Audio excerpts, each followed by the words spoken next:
دوستان حالتون چطوره؟ امیدوارم که کلاتون شاد و لباتون خندون باشه. من سیاوش هستم. به کانال من خوش اومدید.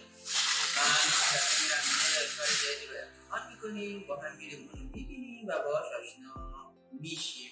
این بار اومدیم به مکانیکی آقا امین تا با کار مکانیکی آشنا بشیم.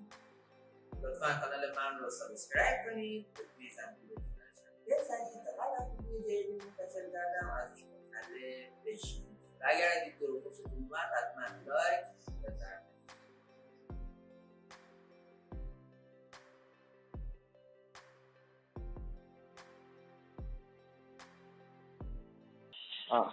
خب دوستان، امروز اومدیم پیش مکانیکی آقا امین و قرار کار مکانیکی انجام بدیم و باهاش آشنا بشیم. خب آقا امین، چند وقت شما کار میکنی؟ چند وقت کار میکنی و چند ساعت در روز کار میکنی و چند وقت اصلا کلا این کاری؟ کلا الان 15 ساله که تو این کار. چند سال تجربه دارین آقا امین؟ و کلا دوره‌ای که از استارت درگیرمون بوده 15 سال باشه. چی شد که به مکانیکی علاقه من شدین؟ از بچگی عشق همین کار داشتی؟ موتورسیکلت دوچرخه.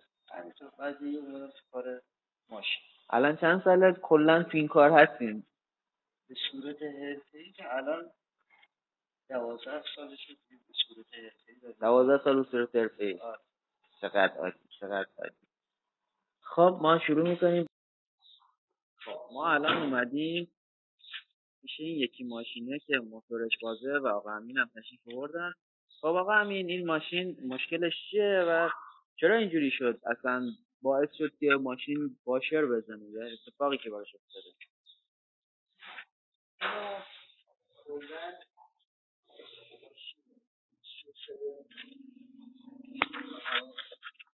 موتورهای 1800 کلا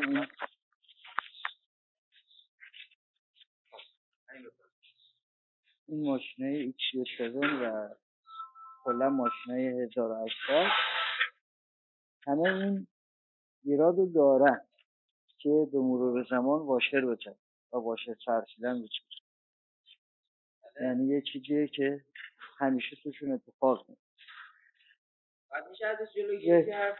جلوگیریش اینه که شما قبل از موعد اینا یه سرویس دوره‌ای داره که هر 1.5 سال یا 2 سال یک بار اینو انجام بدید. آره، یا هر بین 100,000 کیلومتر این کار سرویس رو انجام بدید. آره. حالا یا نسبت به این زمانی که 2 سال میگذره یا اگر 2 سال نشد مثلا 100,000 تا تو 1 سال رفتیم این کار رو باید انجام بدید. هر 100,000 کیلومتر یا هر 1 سال یک بار؟ اگر ما 100,000 تا رو رد نکنیم یا هر 2 سال یک بار. اوکی. بعد ولی این ماشین حالا پوشیدگی یک طرف که از سال 95 که از کمپانی اومده و طرف دیگه خرابی ترموستات که تو جاده بی‌توجهی راننده نسبت به آمپری که اومده بالا و ادامه رانندگی. دوستان عزیز وقتی ماشین رو میبینن که آمپر گرفته و مورد داره، اگر جایی که تو جاده اصلا حساس نیست باید حتما به بغل جاده برن پارک کنن و تماس بگیرن به امداد خودرو یا همون یدکش که بیاد و انتقالشون بده به تعمیرگاه. الان این دوست عزیزمون با فشاری که به ماشین آورده میتونست با یه تعویض واشر اینو حل کنه، ولی با این فشاری که بهش آورد هم سرسیلند رو کامل خراب کرد، هم قسمت بوش و پیستون رو کامل به خرابی انداخت. آره، و همه بوشا نشست پیدا کردن و تاب افتاد. الان یه سرویس کلی نیاز داره، یعنی باید اورهال بشه، کل سیستم موتور باید تعمیر بشه، اورهال کامل و تمام قطعاتی که خراب کرده مثل ترموستات، سرسیلند، واشرالات، حالا خود رادیات اگر نیاز داشته باشه سرویس بشه یا تعویض بشه.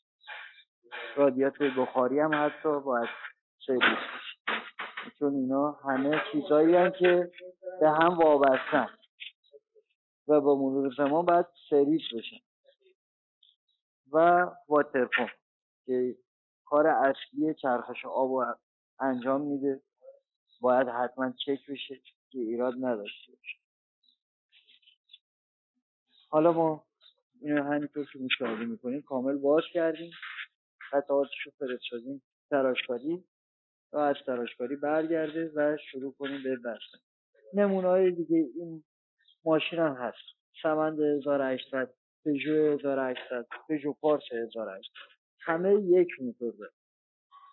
همه یه ماشین، همه یه نمونه موتور. آره همه یه نمونه موتور داره. موتور 1800 XC7 برای تعمیر. الان این دوست عزیزمون همینجا نمونه کار رو داریم که قبل از که کوچکترین ضربه به سرسیلند و بوشفستن، یعنی قسمت پایین بلوکه سیلند بزنه، اومده برای تعویض و ماشینش با تعویض فقط یک واشر سرسیلند که از این ناحیه می‌بینیم، از ناحیه وسط سوخته شده، مشکلش با یه تعویض واشر حل میشه. فقط یه تعویض واشر. اون ماشین قبلی متحمل میشه رو این یه متحمل نمیشه. چرا؟ چون فقط نگهش داشت و یه تماس گرفت یدکش و ماشین آورد. بله. حتما میتونید خیلی راحت از خیلی هزینه‌هامون جلوگیری کنید. بله. که دیگه این هزینه‌های هنگفت رو نداشته باشه. گاهی اوقات حتی هزینه‌هامون ممکنه امروز که 1/2401 که ممکنه مثل اون نمونه کاری که نشون دادیم هزینه‌اش ممکن به 15 میلیون یا 20 میلیون برسه، ولی این دوستمون الان با این حرکت با یه هزینه تقریبا 2 میلیون یا 2,500,000 مشکلش رو حل میکنه و بازم به همون روال ماشینش رو استفاده میکنه تا 100,000 کیلومتر دید. یعنی کاملا ماشینش رو تعمیر کرده بدون هزینه‌های اضافه، بدون خرید قطعات اضافه. خیلی هم ماشینش زودتر آماده میشه، به جای اینکه بخواد 1 هفته ماشینش بخوابه، با 2 روز خوابیدن مشکلش حل میشه. یعنی آره نهایتا 2 روز کاری. دختر دایی گم شده، دختر دایی رو سرگردان شده، دختر دایی گم شده، دختر دایی تومه دریا شده، دختر دایی گم شده، دختر دایی رو سرگردان شده.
دوستان به پایان این ویدیو از ویدیوهامون رسیدیم. لطفا کانال من رو سابسکرایب کنید، دکمه زنجیره که بزنید تا هر وقت ویدیو جدیدی منتشر کردم ازش مطلع بشید. و اگر از ویدیو خوشتون اومده لطفا لایک بفرمایید و حتما برای من کامنت بذارید. خیلی دوستتون دارم. تا ویدیو بعدی